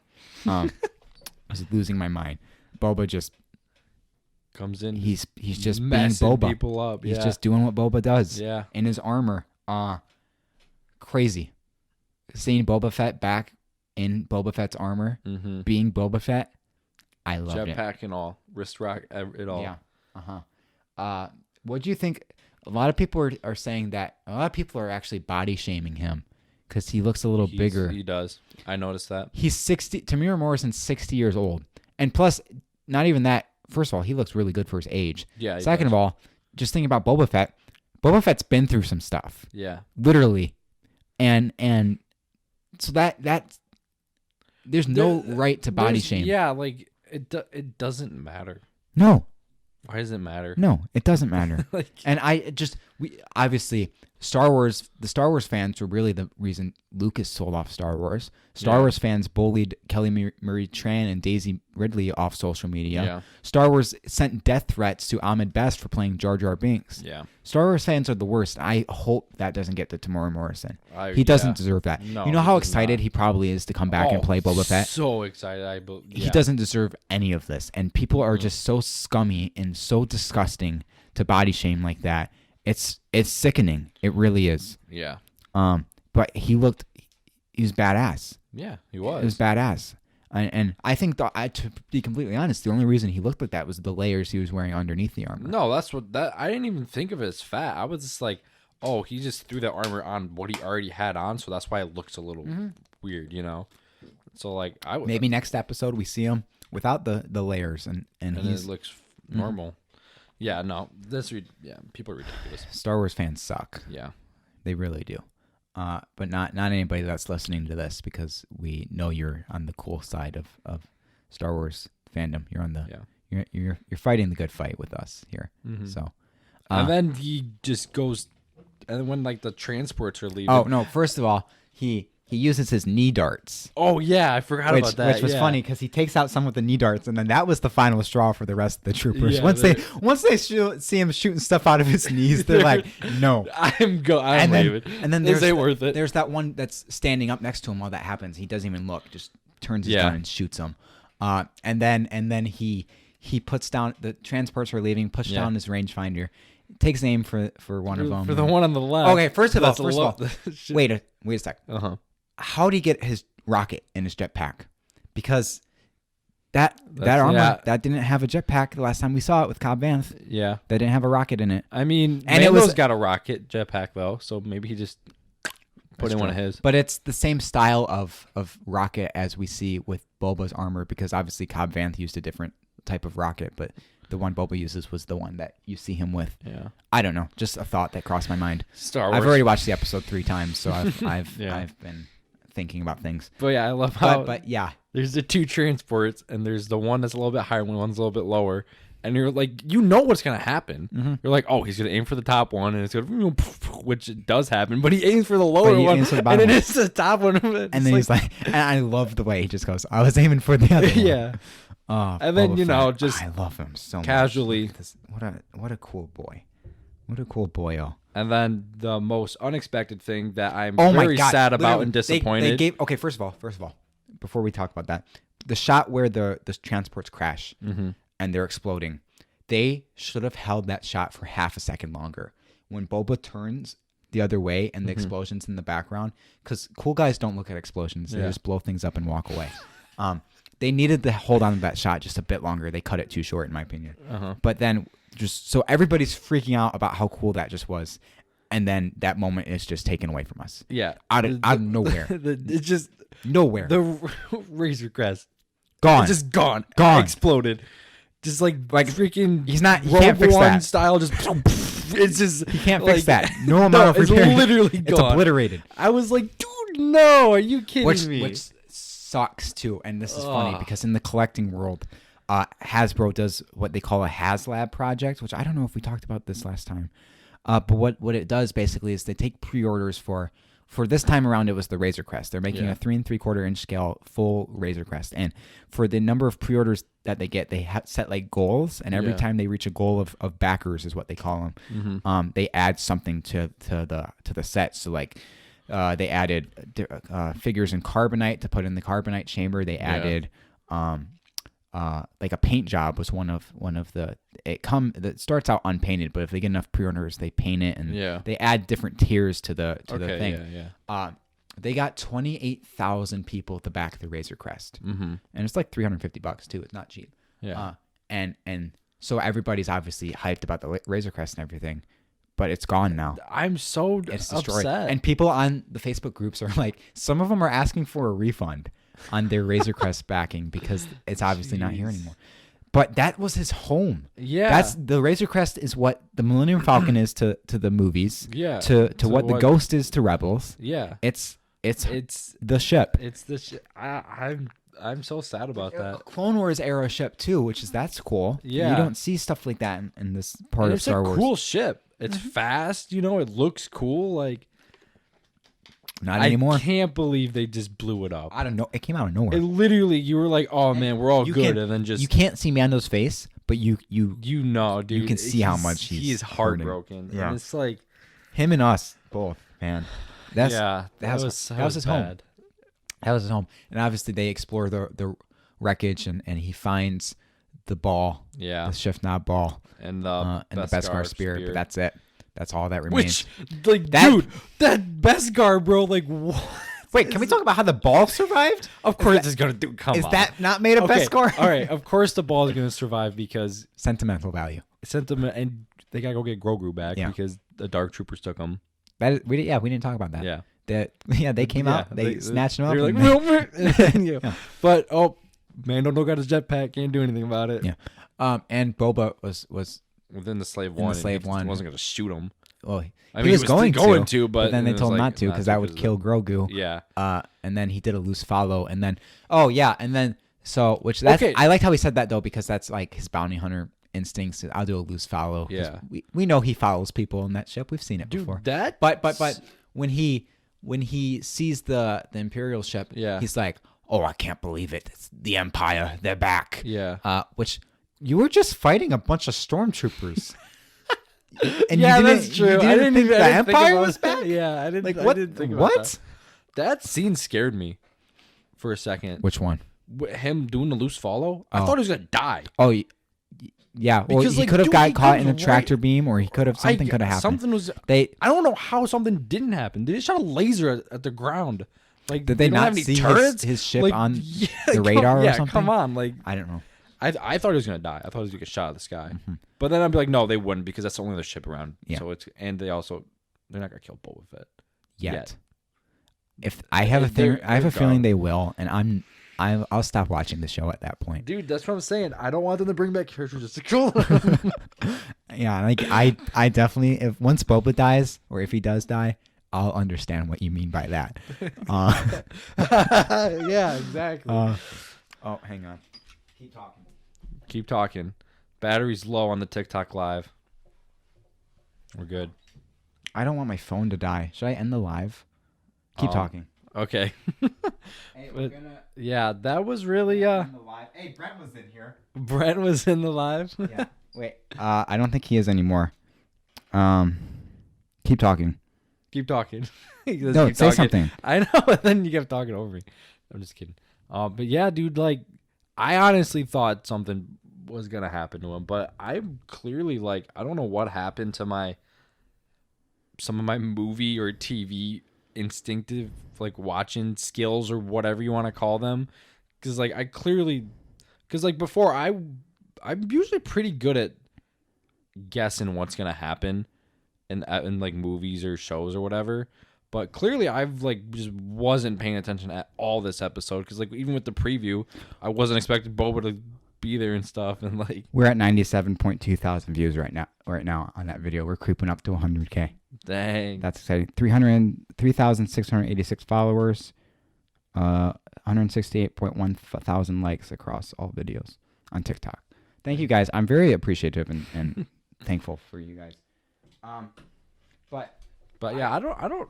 To be No. completely honest, like I'm being like we know how honest I can be. Oh yeah, I wasn't listening to whatever you just said. no, I know. I was just kind of talking that. I can't believe I didn't expect. Kevin's just turning lights off in here. The plug is Dude, not I staying don't- in the outlet. Like, honestly, I don't even know if the video is still recording. We don't know because last time it recorded 10 minutes and it stopped. And usually it records, because my phone updated, usually it records a half an hour. The video will stop, but it will keep going into another video. And that's how our videos are fine. But that's why there's that little black parts in between the videos. But I had to go change in the settings to bring it back. I don't know if I brought it back to the original setting. I just know it goes over 10 minutes now. So who knows if we even saw a video. We have the audio. Yeah, we so have that's audio. fine. But still. Kevin needs to get a camera. Yeah. I Film know. major doesn't have a camera. Dude, Am I really a film major if I I don't don't know. have a camera? I'm about to knock over your shelf. That'd be the end of Live at the Cantina. You know, I would never talk to you again. Yeah. Boba Fett. Boba Fett. So, I just love seeing him back in the Slave One with his armor on and everything. Boba Fett, where? Dude, I was thinking, I want to make a Boba Fett edit, like one of those fan cam edit things where it's Han Solo saying Boba Fett where, and then I need an audio clip of And then Tamara it's Morrison like saying right here or here, And then it just goes Boba Fett edit with some cool music in the background. Mm-hmm. But I'm not gonna. I was going to say, you got the Boba Fett where, and then it's just that sexy Ricardo. But it says Boba Fett clips, but it's like that. You know what I'm talking about, right? It's No. like that. You don't know what I'm talking I about? know who Sexy Ricardo is, yeah. And it's that video where it's like that song's like, whoa, right. I don't know what the song is though, but it's just like super slow mo and he's like moving around and stuff. But it's Boba Fett doing scenes. I don't know. That's what I No thought. clue. You're Dude, speaking nonsense. There's no right way now. you haven't seen that. Okay, so once he lands back in the ship, that's where they go through the wreckage of the Razor Crest. Yeah. And then Boba shows him the chain code in his armor Mm-hmm. to prove to him, like, hey, I've had this armor for 25 years. It was my father's before me, and he was a foundling. So, Yeah. And then Mando is at that point he realizes, okay, the Oh, armor yeah, is this rightfully is yours. yours, yeah. You keep it. And then he's appreciative. And then you think, oh, that's going to be the end. But the honor, They're of honorable. Boba and Fennec, they're like, no, we made a deal. We're with you until the child is Until the returned child safely returned, to you. yeah. So they're part of the crew now, Yep. at least for the next episode, maybe. Mhm. And they're rocking in the Slave One. That's their transport. And And then going back to Navarra, and then freaking when he's talking to Kara, and it's like, oh, cool, I'm like the sheriff now or whatever. Mhm. And as soon as he's like, oh, she's like, I got rules I have to follow now and stuff. And it's like they have the child, and she just has that face, and you're just like, she doesn't care at that point about dude, the rules. you're like, oh no, man. And we're gonna see Bill Burr's character again, the bald guy, Mayfeld was his name. Oh yeah, right, because they want to track him to Yeah. try and find. Any imperial ties, yeah. I'm assuming. So I think the next episode's going to be a heist, another breaking out of prison heist, except this time breaking him out of prison. Yeah. I didn't like that episode of season 1, so I don't know. Yeah. But since Boba Fett's in it now, I'm fine with it. This is gonna be a very interesting next 2 episodes. What, 2? Yeah, Mm-hmm. episodes. Like what? I feel like there's a lot to cram in 2 episodes. I think the next episode's going to be breaking Mayfield out of prison. It's going to be a heist episode it's going to cut in between that and whatever Grogu's doing with Moff Gideon, and then the last episode's going to be the finale, the battle, the rescue mission. Yeah. Per se. I think we're going to get either a Bo-Katan versus Moff Gideon fight or a Mando versus Moff Gideon fight. That Beskar spear and that Darksaber are going to clash at some point. Yeah. We know that can withstand a saber, so that's going to happen. We haven't seen Moff Gideon fight. As long as Moff Gideon stays in the show for a while still, because I really like him as a villain. We saw a completely different side to his character at the end of this episode where he was toying with Baby Yoda, Grogu. He was almost mocking him, and you haven't seen that from Moff Gideon. He's been this very professional, very, very solid spoken character, but you see his true self, I guess, when he's finally got Grogu. Side. Yeah. And he's taunting with him with the Darksaber. But Grogu, could talk about him just ragdolling those stormtroopers. Yeah. Jeez. And I like how he went to go reach for the Darksaber too. I'm like, dude, you're gonna hurt yourself. Yeah, I know. Yeah. You know what that is, right? Like, yeah. Which that was so we know Grogu is getting more content with the Force and everything, and becoming more powerful and starting to understand it a little bit more. Yeah, I mean, clearly him being on that Seeing Stone or whatever, like, still gets sleepy afterwards. Yeah, but I mean, they clearly like helped him with the Force a little bit and being with Ahsoka. Yeah, because like he wasn't doing that to troopers before. He would do one thing and that'd be about it. Yeah. So like it's helping. That's him. cool. I don't know because obviously we know how much I like the first episode of this season, but this one might be my new favorite. I really like this episode. Yeah, it's the Boba action, Fett. I mean, yeah, your Boba Fett's back. He's going ham. The action is just really good. I really liked all of that. I'm trying to think if I missed anything. We talked about the Dark Troopers a little bit.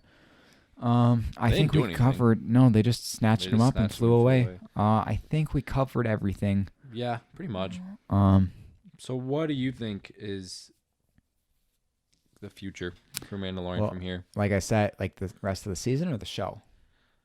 Because we already talked about the rest of the season. I think the next episode's going to be a break out of prison heist episode, and then the last episode's going to be the rescue mission. This is what I want to talk about. And I mean, you kind of touched on it a little bit before.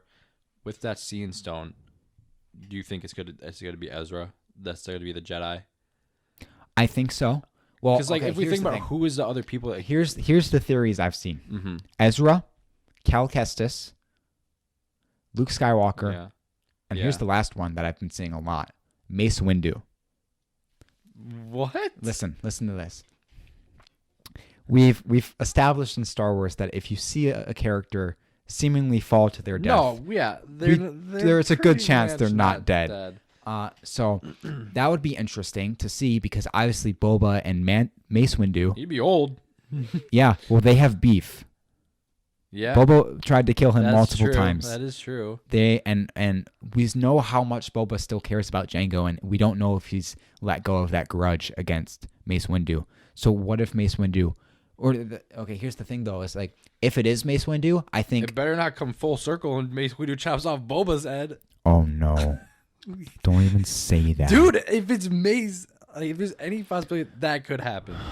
But what if they need? Okay, but if I don't think the Jedi or whoever's going to come out for Grogu, I don't think that happens this season. No, I think the very last scene of the finale, it's going to be. If it's Mace Windu, I think it's going to be you're just going to see the ignition of the purple lightsaber, and that's it. You're not going to see the character. But if somebody else, you could still see a lightsaber ignite, and you or like cut to fade to black. That's what I think. Roll the credits.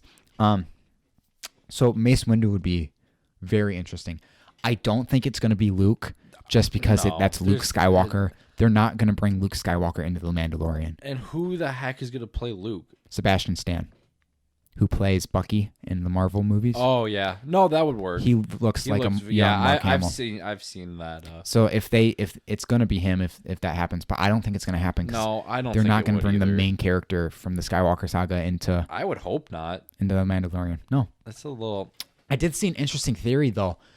You know the scene in Rise of Skywalker where Luke is training Leia, that's the flashback scene, and once Luke falls over and Leia lifts up they both lift up their face shields, and they kind of have that moment where they just kind of like they pause for a second. Yeah. What if that happened when Grogu went on the Seeing Stone, and that's what they felt in that moment? That's cool to think about. Oh yeah. I don't think that's gonna happen, but that's cool to think about. That's interesting. Yeah. Because timeline wise, that would line up. That could. Yeah. But see, I can't really picture. I didn't even think about Cal Kestis. Yeah. For you guys who don't know, it's a guy from Jedi Fallen Order. Well, first of all, it'd be super easy to cast him. It's Cameron Monaghan. That'd be easy. But I do think if it is going to be Cal Kestis, that's going to be setting up the Fallen Order sequel. Hands down. Yeah. I don't know how I'd feel about Cal, though, to be completely honest. I want it to be Ezra. I'd prefer Ezra over anybody. Yeah. Because obviously you've had that connection with Thrawn and the Wolf Cat and Ahsoka. Mm-hmm. It makes sense. And seeing Ezra grow up, because I mean he already in Rebels himself, he grows up a lot. Mm-hmm. He does, and like seeing him as an adult now and stuff, like I would want to see that. Yeah. Or it's somebody else that we don't know, a new character. I mean, they could definitely bring in a new Jedi. Mm-hmm. There's other Jedis roaming around. Yeah. You know, not many, but there are. They gotta be out there somewhere. Exactly. I'm excited. Yeah. I talked about this on the live the other night when people are asking me about my theories and speculations and anything. I've said I'm just gonna roll with it. Whatever we get is what we get. I'm gonna enjoy it as it comes and not think too much about it, but just enjoy what we get. Overall, it's been a good season. By hands down better than season 1. Are you just saying it because of Boba Fett though? Mostly. Yeah. No, that's perfect. Mostly. Okay. Just wondering. No, yeah, I mean, it is a really good season. But how do you feel about all these old characters coming back that we've seen so far? It's hard because I do like seeing old characters come back, and like I'm okay with Boba Fett being a part of the crew now. You know, I'm hyped about that. Yeah, but but it's still like, to me, I don't want this to become the Boba Fett show or the Ahsoka show. You know what I mean? Like, I like the little. Maybe you're in it for an episode and that's it. Because for me, I knew if Boba Fett was going to come back and he played a more significant role than just a small cameo, I knew he was going to steal the spotlight for me, at least. And I think that's happening. I think that's probably happening for a decent amount of people. Yeah. That's all I care. To be completely honest, that's all I really care about. I mean, I love The Mandalorian, Din Djarin, and I love Grogu and everything. And obviously, I'm interested in their story. But as long as Boba Fett's in the frame, that's where I'm looking. Same. Because it's Boba Fett, and you're like, you brought back Boba Fett. He's alive, you know? You want to see what he's going to do. Yeah. Like, we've seen The Mandalorian do his thing for a while, and you want to see what Boba's going to do now. Yeah. So that's where, for me, it becomes into an issue. Is one, I don't want you to bring back characters just to kill them off, because that really pisses me off. And there's no point for that. You don't need to have this full circle, close their story kind of thing. It can just be open-ended. You know what I mean? Yeah. But then also, I just don't want them to steal from the show. Right. I'm excited though. It's been a great season too. So far. I think it's going to ramp up pretty intensely. These last 2 episodes. I really hope that Kara is like gonna. I'm sure she really will be a part of these last 2 episodes now. Yeah. That'd be awesome. Noah's the Cara Dune. Is it Cara or Kara? I think it's Kara. I think it's. I don't know. I say both. Noah's the resident Cara Dune simp. Simp. Yep. I'm the fan base for her. Yeah. There's one person that likes her. I'm the only person that likes. I like her character. Yeah. The actress is a little problematic. Yeah, but a lot of people don't like her. A lot of people I heard that a lot of people were trying to, once she came back for that first episode of this season, people were like trying to get her off the show, which I think is a little ridiculous. But I mean, I don't know. Let's not. I don't want to get involved in any of that. No. I just really love her character. Yeah. You can separate the art from the character from the actors or actress. No, yeah, like that's what I do with music. Like if I enjoy your songs, I'm gonna enjoy your songs. I don't really want to get involved with what the person themselves. Yeah, no, I get that. You know. So I think that wraps up Mando talk, which is good. Yeah. I thought it was a good discussion. Hopefully the listeners, if you're still listening at this point, yeah, because there's no way we're not at like 2 hours. We're on an hour 40, creeping up on an hour 40. So that's one last thing before we wrap up the episode here is you brought up the idea to me today. Since we're getting a little bit more of a following, we want to do a Q&A at some point. I think that'd be really fun. Probably should have started the episode with this, but it's fine. Probably. We'll post on Instagram. No, we'll post on Instagram. Maybe do something on TikTok. Yeah, we'll see what we can do. We'd love to do a Q&A episode with you guys. Yeah. So send in your questions. Our Instagram DMs are always open. Or if you're following me on TikTok, my DMs are always open. You can comment them on the YouTube. I mean, you can comment right on Instagram wherever you can reach us. Literally anywhere. Please do send in questions, Q&A questions. It can be about Star Wars. It can be about anything. Yeah, really. No, it's open to anything. You guys want to know anything about us? Star Wars thoughts, whatever. Anything. Yeah, we're down. It just sounds like a fun thing that we've kind of always wanted we to always do. did We want wanted to do a Q&A, but we didn't have a following. Yeah, we wanted to build a little, like, not a huge following, but a good enough following where we can do stuff like that. Yeah, and interact with our audience. I hope the audience, the people watching on YouTube, noticed the Boba Fett things I had for this episode. The video's still good. Yeah, I have the Boba Fett Lego helmet display thing I built a while ago, and then I have my 1979 vintage Kenner, like 14-inch Boba Fett figure. It's from 79. This came out before The Empire Strikes Back did. Did you know that? I mean, it's missing a couple pieces. Like, it doesn't have his jetpack, and this rangefinder broke off. But this goes for like a couple $100 now. So it's pretty cool. And, of course, I have my Han Solo blaster. Yeah, got to have that every time. Yep. All right, well, I think that's going to do it for this week of Live at the Cantina. Don't know why I'm talking like this, but I am. Yep. That was weird. I'm sorry.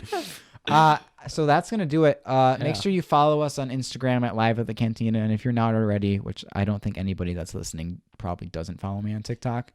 But if you don't, I'm at Kev28 on TikTok. We should try and be a little bit more active on the Instagram, I feel like. Yeah, that'd probably help. And I should probably actually try. Yeah, I'm always the one that's posting anything. When I even do, it doesn't happen occasionally. But we'll be more active on the gram. I made a Twitter like when we started for it too, but I gave up on the Twitter because we have one follower and it's me. So that's not happening. Instagram's all we need. Instagram is I prefer Instagram anyway. So, okay, that's gonna do it for this week. Thank you so much for listening. You guys literally don't even know how much you guys mean to us, and the fact that people actually enjoy listening to what we have to talk about is so humbling, and we're very thankful for that. Especially seeing that Spotify Wrapped data, that was super that was cool. really cool. So that's gonna wrap it up for this week. I'm Kevin. I'm Noah. May the force be with you. Wait, hold on. Wait. We don't have our hashtag. How did we forget? Dude, that was a close one. How did we forget? I think hashtag Dad Bod Boba Fett. Dad Bod Boba Fett. Dad Bod B-O-D. Dad Bod Boba Fett. Yeah. Unless it's got to be Boba Fett related. That's a mouthful. Dad Bob Boba Fett. Boba Fett, dude. I'm just an idiot, I guess. Unless you don't want that. Well, what other Boba Fett one related? I'm making. No, I mean I'm fine with Dad Bob. Boba Fett. No, but that's fat shaming. See, come on. No, we're better. We're better than that. I'm better than that. Hashtag Boba.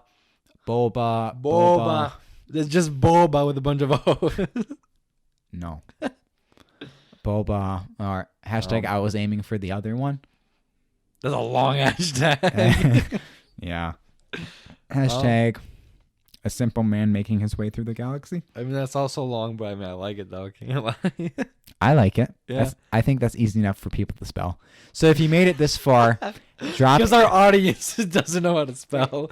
Kevin's just throwing some shade at you. No, all. I didn't mean it like that.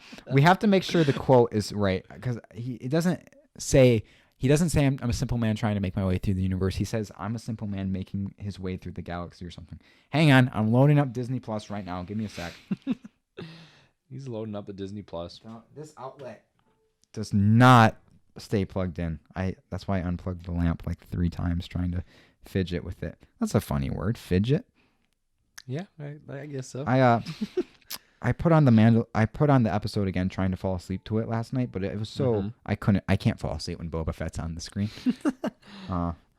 Let's see, what does he say? I don't know. I don't either. But yeah, while you're finding that, yeah, definitely. If you guys have questions, drop them anywhere. It'd be a lot of fun, and I really please want to do. something Yeah, like we've been wanting to do a Q&A that since we for started, a long time. but we obviously couldn't. Will we get in trouble if I play? I mean, it's just like a tiny little clip. You'll be fine. And I mean, we're also very small. I don't think we're gonna. Okay, so in the comments, type hashtag I'm a simple man making his way through the galaxy. I like it. Yeah, that works. I like it. All right, thank you guys so much for listening. I think we already did the outro before you interrupted me. So well, I had to interrupt you because we forgot the yeah, hashtag. we did. Should we sing them out? Sing them out. Yeah. I don't think so. No, I think we're good. I think we're gonna end it right there. Thanks for watching, guys. It was fun. We'll probably make one after the next 2 episodes are done. Yeah. Thanks for watching. This is the way.